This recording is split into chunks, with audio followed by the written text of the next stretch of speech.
ഇന്ന് പൗർണമിയാ. ഒന്ന് അമ്പലത്തിൽ പോണോന്ന് വിചാരിച്ചിട്ട് നടന്നില്ല.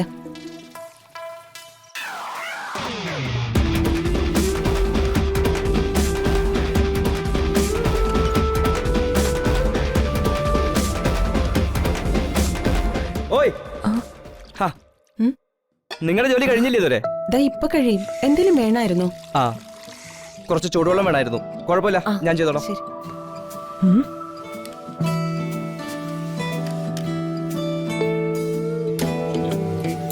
തനിക്ക് ചൂടുവെള്ളം വേണമെങ്കിൽ ഞങ്ങൾ പുറത്തുകൊണ്ടുവന്ന് തരൂലേ? താനെന്തിനാ ഇങ്ങോട്ട് വന്നേ?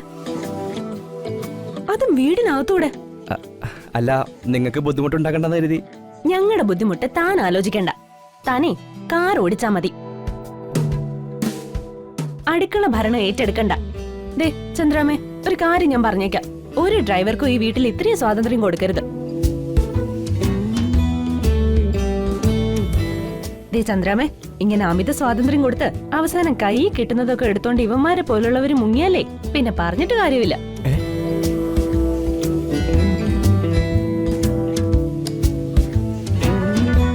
ഇന്നെന്തായാലും പറ്റിപ്പോയില്ലേ, ഇനി ആവർത്തിക്കാതെ നോക്കിക്കോളാം. ഓ ആയിക്കോട്ടെ.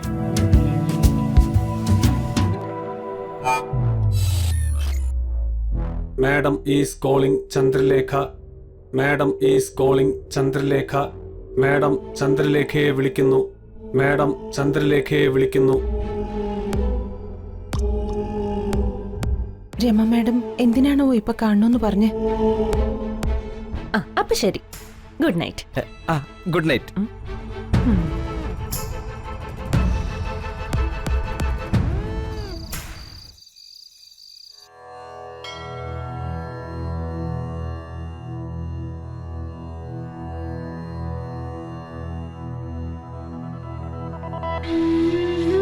മോളെ, പൗർണമി ദിവസം ദേവിയുടെ അനുഗ്രഹത്താൽ മണിമാലയിൽ നിന്നും ഒരു പച്ച വെളിച്ചം വരുമെന്ന് പറഞ്ഞത് ഓർക്കുന്നുണ്ടോ?